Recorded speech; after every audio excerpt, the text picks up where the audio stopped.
Oula mienté, je commence par m'excuser. Je vais vous faire un direct à 17h30 heure de Bandung, donc 18h de Paris et de Bruxelles, mais j'ai pas pu. Donc voilà, donc j'ai fait plutôt une vidéo parce que je pense que je dois peser mes mots et vous dire mes choses proprement, sans, comment dire, faire quelque chose qui soit trop long.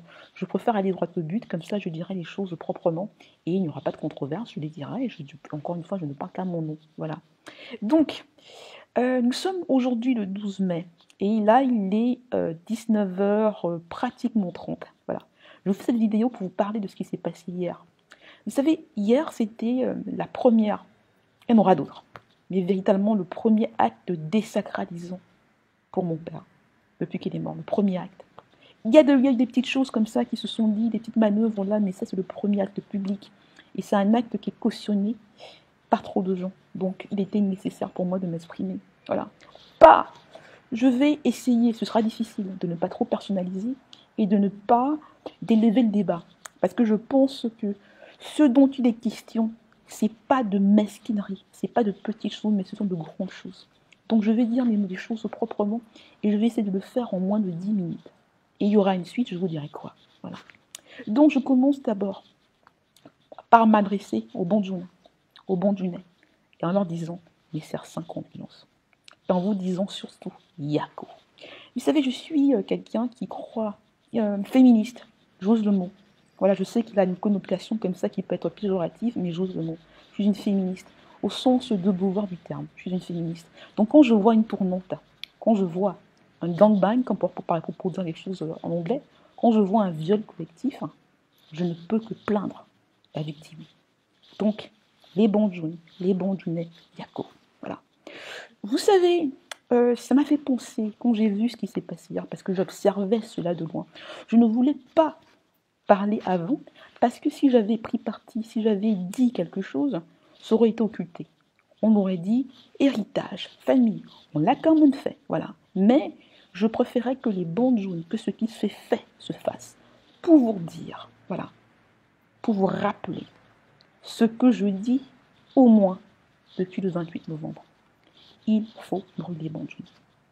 Et pour vous rappeler que moi je l'ai fait du vivant de mon père, en vous disant ce qui n'allait pas, en vous disant ce qui venait, et en vous disant, si vous ne m'écoutez pas, ça aura lieu.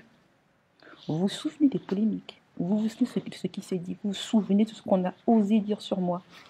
Voilà. Donc je me souviens particulièrement parce que j'en parle, parce que c'est ça, c'est cet événement-là créé par ceux qui ont pris le pouvoir en massacrant, en mangeant la dépouille de Fotso. Un corps qu'on ne vous a même pas encore montré.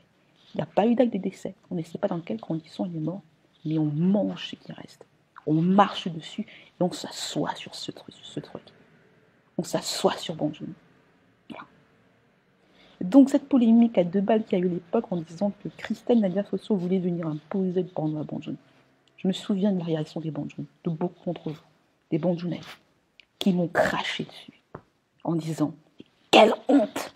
On ne te laissera pas faire. » Voilà, on ne te laissera pas faire. On disait à une femme handicapée qui écrit un livre dont le seul crime est de penser contre tous, en disant « Je me vaux, je sais de quoi je parle, je sais ce qu'il faut. Je sais. Voilà, j'ai lu des bouquins, j'ai une pensée et je vais l'exprimer. » Mais on m'a dit, on est des gardiens du temple. Tu te prends pour qui? Bandung, ce n'est pas comme ça, on est des Bandung, pas en Afrique, pas. Je dis à ces gens-là, vous êtes où? Qu'est-ce qui s'est passé hier? Vous ne vouliez pas du porno, qu'est-ce qui s'est passé hier? Je ne dis pas pour vous chambrer, je plains Bandung. Je dis toutes les victimes de viol. Je suis d'abord avec elles. Mais là, je dis, vous saviez que ça voulait venir. Quelqu'un vous a prévenu. Quelqu'un vous a prévenu. Vous n'êtes pas coupable, mais vous êtes responsable. Vous êtes responsable. Donc, je n'ai pas fait le direct parce qu'il y a des mots que je ne dois pas dire, mais que je vais écrire. Mais je tenais à le dire. Et vous savez, ce qui s'est passé, détaillons rapidement, parce que je vois les titres des journaux, les journalistes m'envoient. Je dis, respectez un peu la distance que je mets entre vous et moi. Si j'ai envie de parler à quelqu'un, je vais appeler quelqu'un. Voilà. Bonne journée. Bon Dieu, qu'est-ce qui s'est passé hier? On écrit, c'est ce qui est indécent. Mon père n'est pas mort, ça ne fait même pas 2 mois qu'il est mort. Ça ne fait même pas 2 mois qu'il est mort. Mais on trouve le moyen de le rendre responsable d'une absurdité, d'une imbécilité, de quelque chose qu'il ne souhaitait pas, que rien ne vous prouve qu'il a voulu. Parce que on veut prendre la voie facile et parce qu'on veut installer quelque chose qui va mener comme d'habitude la mangeoire. À la mangeoire. À la mangeoire, j'aurais dit le mot. Voilà. Et donc, je suis là depuis au mois de novembre. J'en parle. J'ai écrit un livre. Je dis ça, je dis ça. Et les bandjounes, pas tous, il y en a qui ont été avec moi, qui ont essayé de comprendre ce que je voulais dire. Mais je parle aux autres qui ont voulu trivialiser, qui ont rabaissé, qui ont dit folie, qui ont dit elle ne sait pas de quoi parle, qui ont dit ne touche plus au village. Est-ce que ce que je n'ai pas dit, est-ce que ce que j'ai dit était faux? Voilà. J'ai personnalisé, pas en critiquant sévèrement des gens importants qui étaient là et qui se sont rendus complices de ce qui s'est passé hier. Parce qu'ils étaient impuissants et parce que d'une certaine manière, c'est eux qui ont créé ça. En ne faisant pas ce qu'il fallait faire du vivant de Fotso pour éviter cette fin absurde qu'il a eue et ce pourrissement qu'il y a à Bandjoun maintenant. Je parle de 2 personnes. Et ce ne sera pas, je ne le dis pas maintenant, je l'ai dit avant. Je parle d'Emmanuel Chatué et je parle d'Albert Contu. À Emmanuel Chatué, je dis, tu pourras dire que je ne te respecte pas, mais non. Ce que j'ai dit publiquement, je te l'ai dit en privé. Et là, Emma, permets-moi de t'appeler Emma. Tu sais, il y avait cette expression. Dans mon livre, il y a cette expression d'Hélène Sixou, que je cite, qui se termine en disant « Nous sommes des conséquences ». Chatué, toi qui dis que tu avais le même grand-père que mon père, toi qui t'es senti pousser des ailes quand tu n'étais plus là. Là, je te dis, regarde ce qui s'est passé, je te dis, comme le disait à l'époque, au caillou conséquences. Tu aurais pu éviter ça. Tu aurais pu éviter ça, mais tu ne l'as pas fait. Parce que tu voulais ta place et que tu voulais ton tour. Voilà. Albert Conchu, toi et moi, on ne se connaît pas. Mais nous avons quand même eu des contacts. Voilà. Nous avons eu des contacts. Et je te plains. Je sais que tu as avalé beaucoup de coups de frein. Mais toi aussi, quand Fotso était là, tu aurais pu changer les choses, mais tu ne l'as pas fait. Tu ne l'as pas fait. Mais je vous plains tous les deux. Non, non, non, je ne vous chambre pas. Et vous savez ce que je vais faire? Je sais qu'on vous a interdit de venir à l'enterrement, aux obsèques de Fotso. Vous savez que moi, je ne serai pas là. Mais parce que je tiens à ce que vous soyez là, parce que je pense que vous êtes responsable, il faut que vous participiez à ça. Moi, je vais vous signer une procuration pour que vous me représentiez à l'enterrement de mon père, auquel je ne serai pas là, à ces obsèques.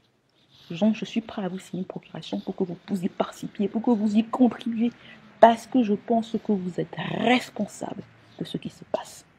Vous avez vu un Fotso affaibli. Vous avez vu qu'on l'a vendu de son vivant. Et vous avez participé à cela en pensant qu'après lui, vous allez que c'était possible de prendre sa place. Je ne dis pas que vous êtes des gens mauvais, mais je vous dis c'est ce qui s'est passé.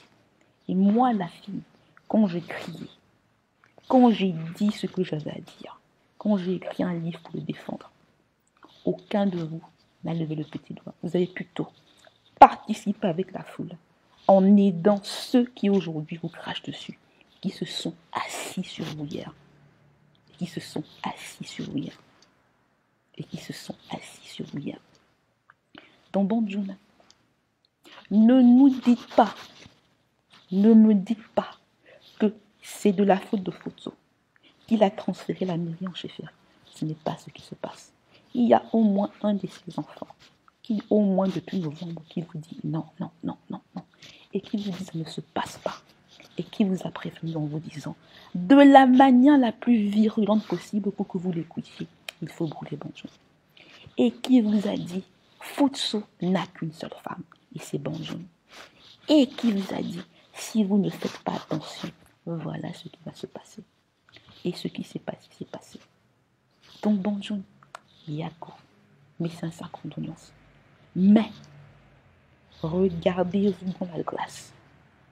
Emmanuel Chatuy, Albert Contu, les autres, regardez-vous dans la glace.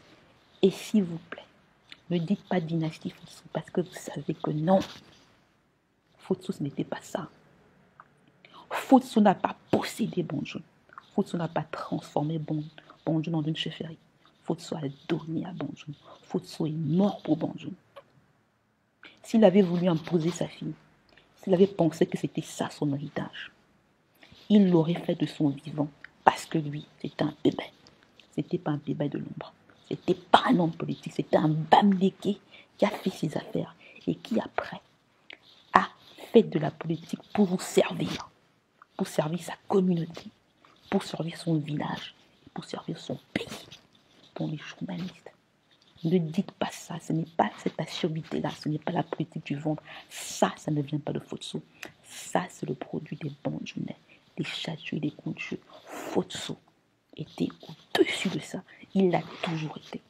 Oui, à la fin, il a été affaibli. Et ce qui s'est passé, s'est passé. J'ai essayé l'année dernière avec Yves Michel Futso de défendre, d'attirer votre attention. Il n'y a pas de dynastie familiale. Où est son corps? Dans quel pays sommes-nous? Dans quel village sommes-nous? Où on, sans qu'on ait vu la dépouille de quelqu'un, on assiste à des scènes comme à celles qu'on a assistées hier. Il n'y a pas eu de testament, on ne vous a rien dit. Comment est-il mort? Quand est-il mort? Comment? Où est-ce qu'il est maintenant? Les obsèques seront quand? Et on met ça et on dit politique, on dit héritage, on dit c'est ce qu'il aurait voulu. C'est faux. C'est faux. C'est faux. Je termine en rappelant qui était mon père. Mon père est né en 1926. Il n'est pas impossible qu'il avait 100 ans. Le plus grand nombre de ces années, il les a fait en se construisant lui-même, en étant un homme d'affaires, en étant les premiers capitaines d'industrie du continent africain. Il a fait de la politique quand il avait plus de 70 ans. Et ce n'était pas un choix de sa part. Mais comme il était un homme de devoir, il a pensé qu'il n'était pas impossible pour lui de ne pas faire autrement. Voilà. Donc ça n'avait rien à voir avec une soi-disant amitié pour un homme d'État ou pour des intérêts personnels. Il a pensé que c'était la seule manière de faire que Banjoun, le Cameroun, avance. Il avait peut-être tort. Il a certainement commis des erreurs. Mais jamais il n'a utilisé l'État camerounais pour manger. Au contraire, jamais il ne s'est servi de Banjoun pour manger. Au contraire. Je termine en m'adressant à quelqu'un, à tous ces gens-là. Il y a quelqu'un que je respecte sur la toile, dont je ne l'accoste pas. Je ne dis pas quelque chose pour l'insulter, parce que je le respecte, mais c'est lui qui dit des choses comme ça. Et ce n'est pas le seul. Qui personnalise en disant que Futso est un ami intime du président, en ramenant tout à l'affect, c'est-à-dire au plus petit des pas commun, pour occulter le fait que mon père Joseph Lemon était un homme d'État. Là, je m'adresse à J. Remingona. J. Remingona, je vous connais, je vous suis depuis. Moi, je pense que vous êtes excellent quand vous parlez de football. Mais j'ai suivi vos directs quand vous parlez de Futso, quand vous racontez certaines anecdotes, et je peux savoir qui vous les a dit. Et moi, je vous dis, cher J. Remingona, je vous mets au défi. Je sais que vous aimez Ronaldo, moi j'adore Messi. Et là, je vous dis, c'est le défi que je vous lance. Et si vous le réussissez, je vous invite à Barcelone au prochain Classico. Je vous inviterai à Barcelone au prochain Classico pour qu'on regarde le match ensemble, afin qu'on puisse discuter de cela. Quand vous dites ce que ça sur Futso, citez-moi un homme d'affaires camerounais de sa génération, c'est-à-dire qui avait 15 ans de plus ou 15 ans de moins que lui, qui a fait mieux que lui. Qui a fait mieux que lui, qui a été exemplaire. Citez-moi quelqu'un. Un nom au Cameroun. Allez, disons juste à l'ouest du Cameroun. Quelqu'un qui a mis sa fortune toute sa fortune carrément, une grosse partie de sa fortune, en dépit du grand nombre d'enfants qu'il avait, au service de son village. Citez-moi quelqu'un qui l'a fait. Et qui, en faisant de la politique, a beaucoup perdu. A perdu des entreprises, a perdu une banque, a perdu des membres de sa famille. Citez-moi quelqu'un au Cameroun. Citez-moi quelqu'un dans les Gracides. Citez-moi même quelqu'un en Afrique centrale. Citez-moi quelqu'un, un homme d'affaires de sa génération, 15 ans de plus ou 15 ans de moins, en Afrique, qui a fait autant que Fosso. J-Point Rémy, citez-moi ça. Donc, cher J-Point, quand vous dites que c'est l'ami intime du président, qu'est-ce que j'essaie de dire? Que c'est parce qu'il a vu le président et qu'il aimait, qu'il a fait les choix qu'il avait? Est-ce qu'il est encore possible pour quelqu'un, avec l'éducation qu'il avait, de faire un choix en pensant, en se trompant peut-être, mais en pensant que c'était le bon choix et que c'était le seul choix possible? Donc, je termine en disant ça. Victor Fosso est un homme d'affaires, un grand industriel qui a fait de la politique à tort ou à raison pour servir les siens, pour servir Banjoun, pour servir son pays, pour servir le continent africain. Il n'a pas fait partie de la mangeoire, au contraire, il a donné. Et on a mangé. Et on a mangé. Jean-François Bayard avait cette expression que tout le monde a popularisée qui s'appelait la politique du ventre. Et Fosso n'en a pas fait partie. La politique lui a pratiquement tout pris. L'a rabaissé. Voilà. Il a essayé. Je pourrais vous parler des budgets de Bandoum, de ce qu'il a fait. Voilà. Donc, quand on dit mairie succession, non, non, non, non, non, non. Ne regardez pas Fosso. Il y a 2 films auxquels vous devez penser, 2 films. Le premier, c'est Les Accusés, dans lequel on donne une femme de la manière la plus absurde possible, avec des gens qui encouragent.